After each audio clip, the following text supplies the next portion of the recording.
All right, teams that did better than we thought they would. Um, we're going to talk about the blue first, which is teams that I personally thought they would end up around where they are in the standings. I don't think they necessarily did worse or better, but I can see a lot of people thinking that these teams did better than they projected or experts or analysts projected as well. We'll start off with the Winnipeg Jets. Jets, third place in their division, should solidly make the playoffs. They have a decent offense. They have pretty solid defense and goaltending. They play team defense. They have guys like Shifley and Kyle Connor on the front end who can put pucks in the net. They have, just John Morrissey and Brendan Dillon, and they got a big lug in Logan Stanley. I don't think he's great, but he's a massive guy and can drop the gloves. You have a netminder in Connor Hellebuck, who is my pick at the moment to win the Vezina. I haven't looked at all the stats in depth, but on the surface, I think it's got to go to Connor Hellebuck this year. I projected them to finish, I believe, in third in my preseason rankings. It could have been the wild card spot. I remember being really torn on if I should pick the Jets or Minnesota to be in that three spot. But I think I picked the Jets. I'll have to double check. That's where they're sitting. That's kind of where I expected them to finish. But for whatever reason, a lot of people were lower on the Jets. I know there are questions coming into this year. Is Connor Hellebuck going to get moved? Is he going to sign? Is Shifley going to get moved? Is he going to sign? Dubois is gone. Nobody wants to be in Winnipeg. But I like the return they got. Again, going back to Velarde and Iafallo. I think both of those guys have contributed quite a bit to this lineup. Offensively, which is where they needed help. The defense is fine. The goaltending is excellent. The physicality is solid. Right? They just need a little more offensive scoring, and they've gotten that. So it's a pretty solid team, top to bottom. No surprise for me, but for some people, a little better than expected, which is good. St. Louis Blues, still don't know what to make of them. I didn't think they'd be a bottom of the barrel team. I didn't think they'd be pushing for a wild card spot. They're not really in contention right now. I forget how many points out. I literally just said this in my last video. What are they? 7 points out right now with 6 games left. So probably not going to make the playoffs, right? That's okay. But it's about where we expected them to be. Middle of the pack, but missing the playoffs. Still no firm direction on where this organization is going and trending towards. If they're going to get younger players, they're going to do a bit of a retool, they're going to do a full rebuild, or buy a bunch of veterans and just push for the playoffs now.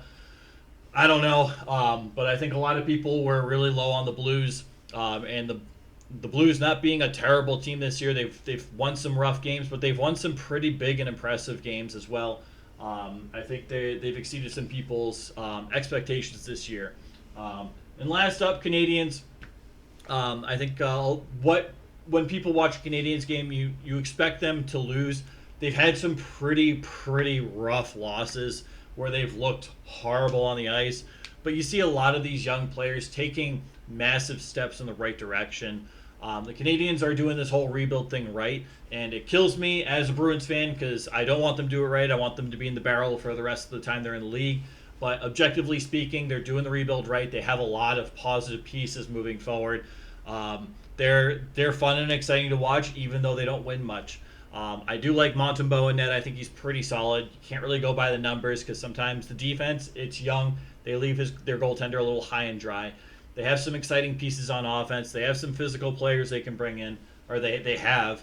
So I think there's a lot to like from Montreal, and I think a lot of people hasn't really expected them to turn around the prospects and players they have this fast. So props to Montreal. I hope you guys keep losing, but you're doing a good job. Next up, this is more of wow, we really didn't expect you to do this well. Boston Bruins, you lose your top 2 centermen in Patrice Bergeron, best defensive centerman probably of all time, and David Krejci, who is an incredible playmaker, can play defense, very high IQ player. Right, can pass the puck very well and can put in 20-plus goals a season. Both those guys are gone. No replacements were brought in at all. But the Bruins have had guys step up. They're taking kind of like the Minnesota Wild approach a few years ago where they didn't have a number 1 center. They had Ryan Hartman slotting in next to Kaprizov and Zuccarello. potting 30 goals purely because he was on a line. That was just incredible. Right, Bruins kind of taking the same methodology, and the results have been similar to what Minnesota experienced with Hartman as their number one center. I do think Charlie Coyle, for example, is slightly better than Ryan Hartman in that position. I do think other guys like Pavel Zacha have stepped up. Both of those guys prioritizing defense first, which is fine. This is a club that needs to win with their defensive abilities. They don't have an overpowering offense. They have some guys that can score, but for the most part, they have to win by way of defense. And they've embraced that, and it's really worked out very well. I had them falling, I think, to a 3 seed. Yeah, I think it was just a 3 seed. I have to double check. Don't quote me on that. But being on top of the Atlantic Division against teams like Toronto and Florida and Tampa is impressive. So you got to give credit where credit's due. Florida Panthers also. That team is stacked top to bottom. They can play any type of game, any style. They had some injuries to start the season out. They have Montour and was it Ekblad? It was a while ago. Excuse me. So bringing guys like Dmitry Kulikov. He has had some pretty rough years as of late. He's looked fine this year as a solid third pairing defenseman. Right, those question marks have been answered. I think Florida, even though they lost some pieces from last year, they've weathered the storm just fine and have come out stronger in the end. I think Florida is a force to be reckoned with this year. I don't like playing against them, but as a Florida fan, they have to be fun to watch nightly and cheer for, because that is an exciting team, and they can play any style of game. They can play the skill game. They can play the physical game. They can play the defensive first game. They can play in an offensive scoring match, shootout type thing. It's incredible. So you got to give credit where it's due. Just like the Bruins, Panthers. I didn't have them winning the division. I might have had them squeaking in as a wild card. Next up, Philadelphia Flyers. This is a team I projected, and I think almost everybody projected them to finish last in the Metropolitan Division. Right? I think I projected Columbus to be better than them this year.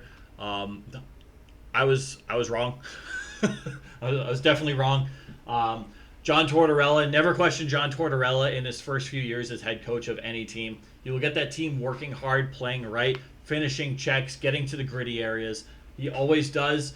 Remember, he brought that Blue Jackets team several years ago to the playoffs, beat Tampa Bay in the first round.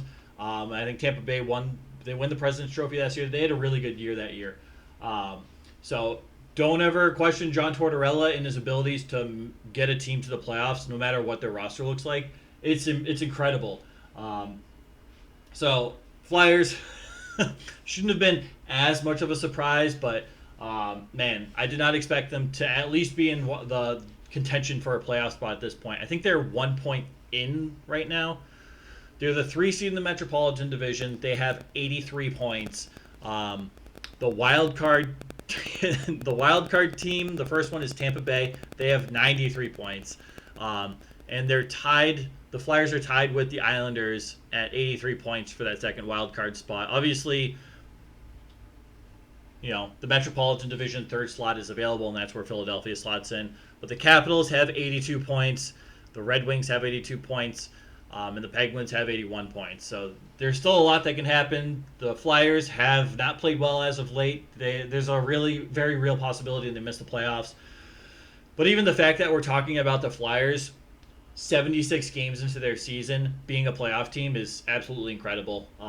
So all the respect there. Washington Capitals, I looked at their roster at the beginning of the year, and I was like, I don't know how this team is going to get wins this year. They're 1 point out of a playoff spot right now. They've had a pretty decent year. Ovechkin has been down in scoring for a majority of the year. He's bounced back a bit lately, and that's great to see. But they've really gotten it from depth guys. Their players have bought into the coach's system. It's a new system. It's a lot of young guys, some veterans too. But man, the Capitals, it's not the most exciting hockey sometimes, but it can be fun, and it's fun to see a team with such a poor goal differential be in the hunt for a playoff spot. Right? They just don't score goals, but they find a way to win games and win meaningful games. So all the credit to the Washington Capitals. I had them as a bottom of the barrel team this year, and I think a lot of people did as well. Um, right, right, they're ahead of Pittsburgh right now, and a lot of people had Pittsburgh making the playoffs and the Capitals being bad. I had them both being bad. I was wrong. Next up, Arizona Coyotes. I think up until about like a month and a half ago, this was a potential playoff team. They have a lot of pieces. They look good. I got to give them credit for how they've grown and developed their young pieces. It's only a matter of time before this team is a perennial playoff contending team, or perennially in the playoffs, I should say. They have a lot of pieces. They're developing them right. Once the trade deadline hits, it's full tank mode for Arizona, and higher you get the higher draft pick by tanking. They've been rough since really since a few weeks before the trade deadline. But again, it's stay the course. I believe they're looking to be in playoff contention in 2 more seasons. So there's still plenty of time. Obviously, there's still a lot of uncertainty with the future of the team, and if there's currently like a land bid out right now, and if they get that, they get the city approval to build a new arena and all this nonsense. They're playing currently in a college hockey arena. So there's still a little.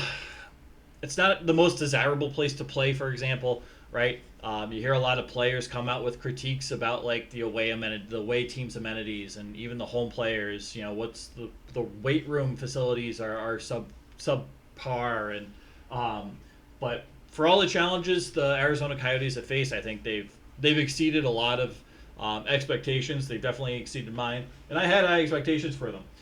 Second to last up, the Vancouver Canucks.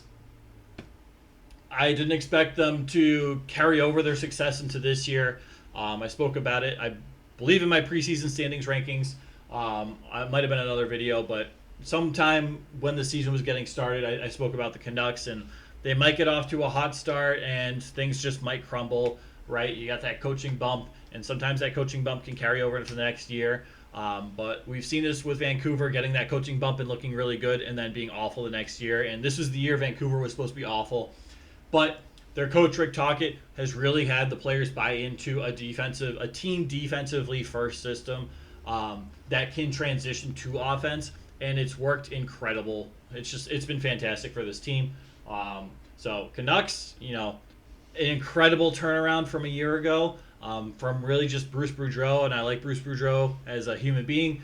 But yeah, it's incredible what this team has been accomplishing this year. We'll see if they make a run in the playoffs or what happens.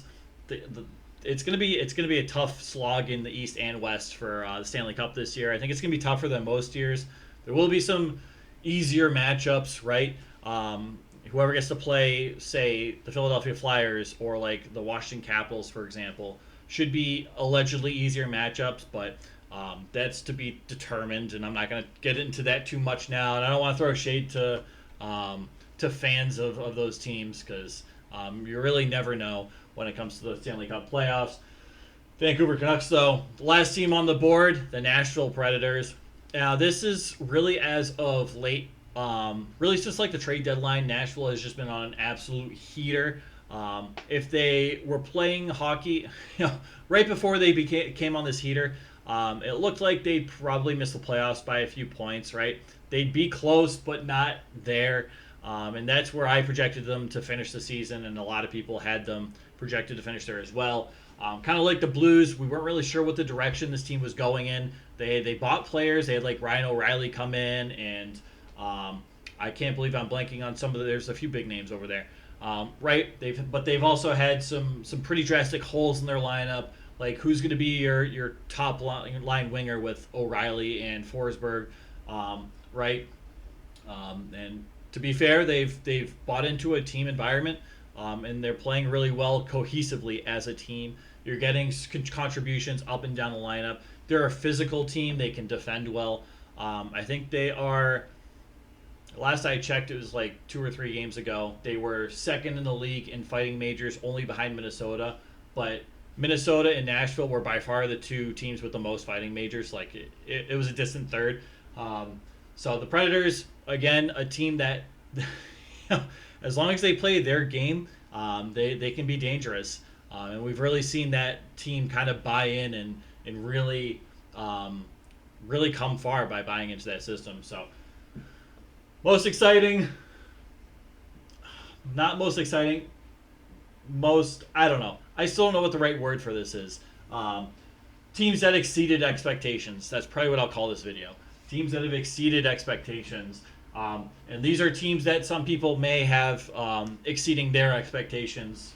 Not particularly me, but in general, I think these are teams that expectations have been exceeded by. So that's it. If I missed anyone, let me know. If you have different opinions or if you don't think anyone belongs on this board, let me know as well. Positive hockey talk is always encouraged. Please, just don't be negative. That doesn't make this fun. So I appreciate you guys. Take care, all right?